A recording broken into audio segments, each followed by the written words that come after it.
오늘 1부에서는 더불어민주당 김부겸 의원 인터뷰 진행하겠습니다. 자, 제가 뉴스 정면 승부 진행하고 2년 가까이 됐고 그 사이 몇 차례 인터뷰 요청을 드렸는데 잘 안 됐는데 오늘 드디어 성사됐네요. 어서 오십시오. 네, 안녕하십니까. 김부겸입니다. 네, 그동안 뭐 장관직 수행하면서도 바쁘시고 그래서 제가 뭐 라디오뿐만 아니고 제가 하는 다른 개인 방송도 몇 번 초대했었는데 잘 안 됐습니다. 자, 장관직에서 물러나니까 어떻게 조금 홀가분하십니까? 어떻습니까? 예, 뭐 그렇기도 하고 또 이동영 이 초대에 응하지 않았을 때는 후환이 두렵다는 소문도 있고 그래서 오늘 나왔습니다. 예. 자, 지금 그만두고 얼마나 되셨죠? 이제 한 6개월 지났습니다. 6개월 정도 지났고 예. 이제 뭐 총선도 앞으로 있고 해서 지역구 관리에 좀 나서야 되고 할 텐데 아까 우리 오프닝 멘트도 들었습니다마는 역시 TK 지역이 민주당으로서는 굉장히 어려운 지역이기 때문에 민주당으로서는 김부겸 의원에게만 큰 기대를 걸고 있지 않느냐 이런 생각도 듭니다. 뭐 그렇지는 않고요. 예. 그동안 지역을 차분히 준비해온 그런 또 젊은 후보들도 있고요. 또 우리 정부 들어와서 또 그만한 정도의 역할을 보였던 분들도 이번엔 조금 같이 초청을 해서 예. 같이 한번 스크럼을 짜고 지역민들의 그런 지원을 한번 요청할 작정입니다. 지난 지방선거에서 민주당이 압승을 거뒀거든요. TK 지역만 제외하고. 예, 전국적으로. 전국적으로는 압승을 거뒀는데. 예. PK 지역조차도 민주당이 다 승리했는데 TK에 살고 계시는 분들은 왜 이렇게 민주당의 마음을 열지 않을까? 뭐 일정 부분은 이제 그동안에 조금 저희 민주당에 대한 어떤 그런 잘못된 그런 편견 같은 게 아직도 완전히 가시지 않는 탓도 있고요. 또 하나는 지금까지 보수라고 되어 있던 어떤 가치에 대한 어떤 자부심 같은 것도 분명히 강하게 있습니다. 예. 또 다만 그것이 이제 지난번에 박근혜 전 대통령에 대한 열렬 지지로 나타났는데 그 결과가 성공적이지 못한 데 대한 그런 마음의 상처가 강한 것도 사실이죠. 예. 자, 선거 얘기는 조금 이따 다시 본격적으로 하기로 하고요.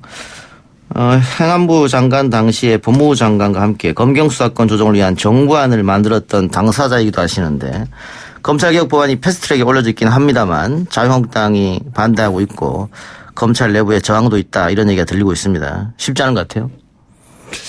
이렇게 생각하면 뭐 지고지선의 제도라고는 주장하지 않겠습니다. 그러나 이 안을 다듬기 위해서 당시 조국 민정수석 그다음에 박상기 법무장관하고 제가 그 6개월 동안 거의 한 17, 18차례 만나서 예. 계속 조율하고 또 어떤 문장을 고쳤을 때 이것이 어떤 효과가 나올 것이다 이런 거 하나하나 다 점검을 하면서 했거든요. 예. 그래서 아마 검경 누구도 지금 만족스럽지는 아니겠지만 예. 현실적으로는 이 정도 선에서라도 우선 타협을 해서 검찰의 독주도 막고 그렇다고 경찰에 대한 여러 가지 국민적인 어떤 우려도 일정 부분 조금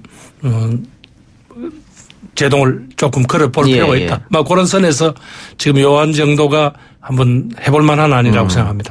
예, 그러니까 그런데 패스트트랙에 걸려있는 검경수사권 안 지금 국회에서 잘 처리가 안 되기 때문에 검경이 갈등을 하지 않느냐 이런 얘기도 있고 거기다가 뭐 김기현 전 울산시장에 대한 하명수사 논란으로 검경 갈등이 조금 더 세진 것 같은 느낌이 들거든요. 아무래도 뭐 두 조직이 그동안 워낙 권력기관으로 또 알려져 있기 때문에 또 국민들 눈에는 보면 자신들의 권한, 영역 다툼이라는 그런 인상도 지울 길이 없습니다. 그러나 이 문제는 결국은 어떤 제도를 설계해야 국민의 인권 또 국민의 여러 가지 보호받을 권리를 잘 보장하느냐는 관점에서 다시 보아야 합니다. 예. 이것이 왜 국민이 세금을 주고 부리는 공무원들한테 왜 국민들이 이렇게 따라가야 합니까? 그래요. 예. 장관 2년 동안에 자체평가, 역평가는 어떻게 하고 계십니까?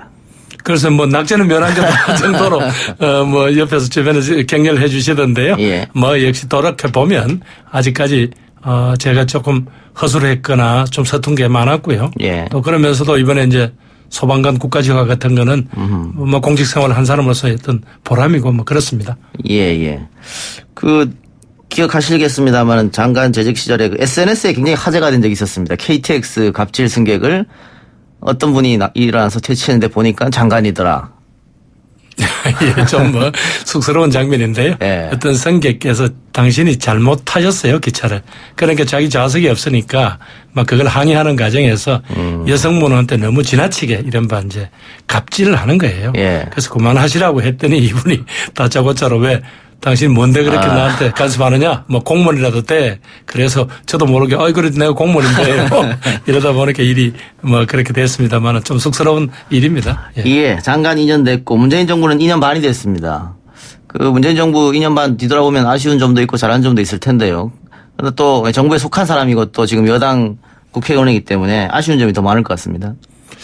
예, 방금도 이런 뭐 뉴스에 나오는 것처럼 우리가 그렇게 노력을 했지만 어차피 이제 경제적인 어떤 이 양극화를 문제를 풀자고 노력을 했습니다만은 그동안 이제 부동산 폭등 등에 따른 이 자산의 양극화 그리고 사회 곳곳에서 이제 일자리를 만들기 위한 노력에도 불구하고 좋은 일자리를 만드는데 한계가 있고 그것이 이제 젊은이들한테 상처로 되돌아온 것 이런 등등이 저희들이 제일 아쉬운 점이죠. 젊은이들 상처가 된 것. 그래요.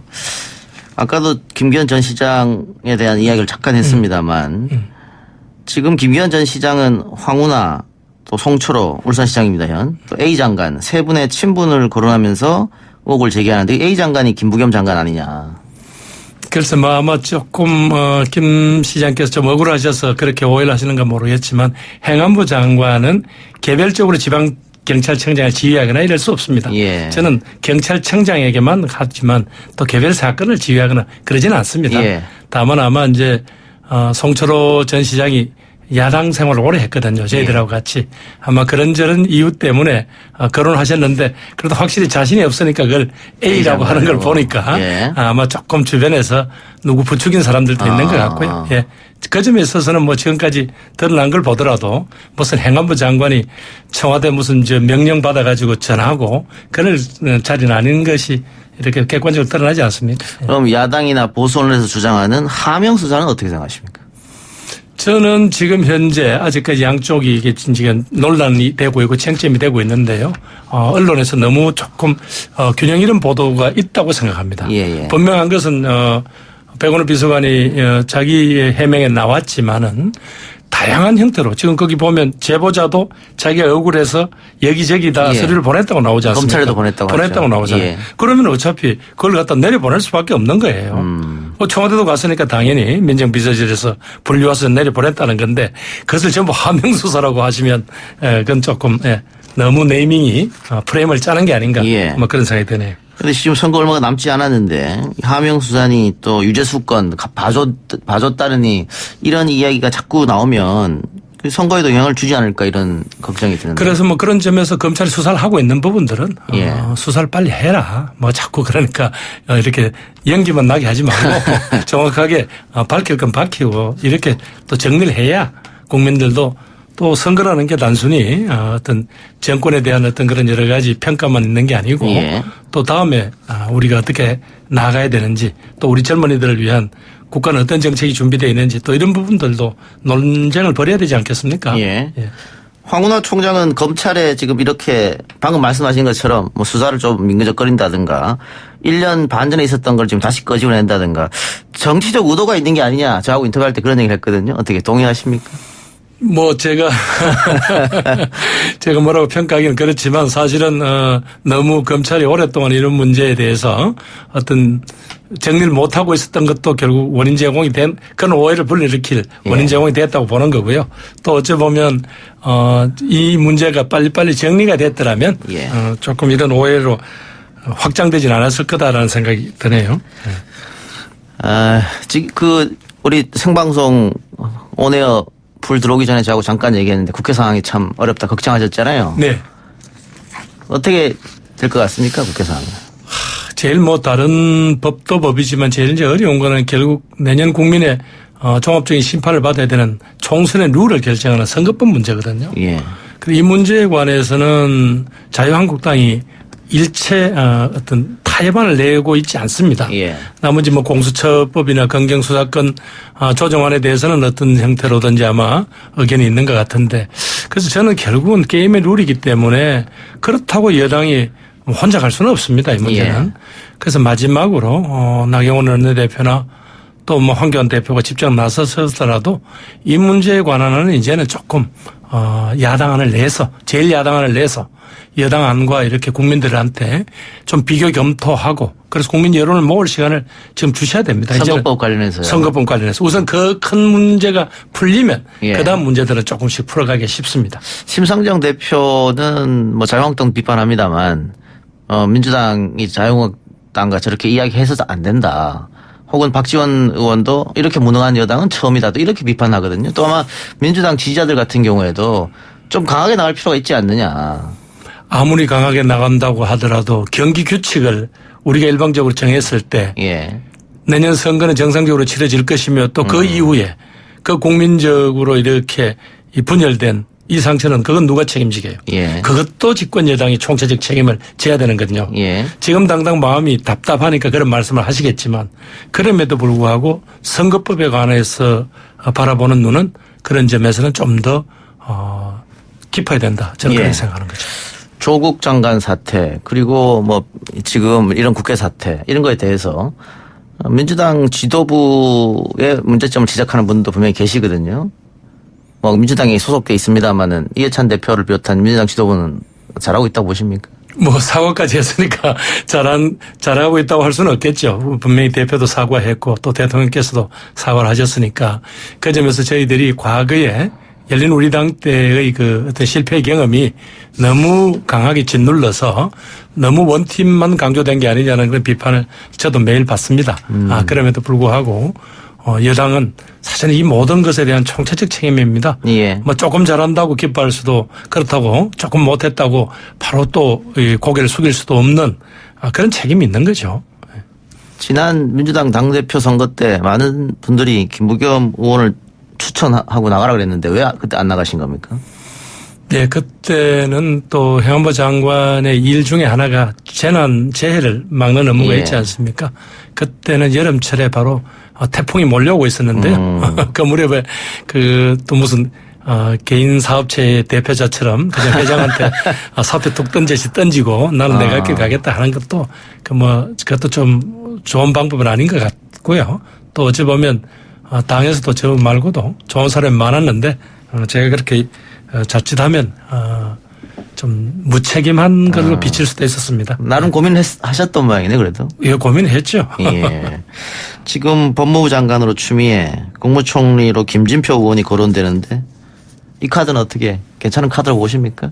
인사 문제는 대통령 고유 권한인데요. 그걸 뭐 제가 이야기할 수는 없지 예. 않습니까? 지금 뭐 민주당 지지자들도 설왕설래가 오가고 있기 때문에 제가 한번 여쭤봤습니다. 다들 지금까지 어떤 분야에서 분명히 뚜렷한 족적과 실적을 남긴 분들이니까 아마 청와대는 그런 점을 높이 평가한 거 아닌가 싶고요.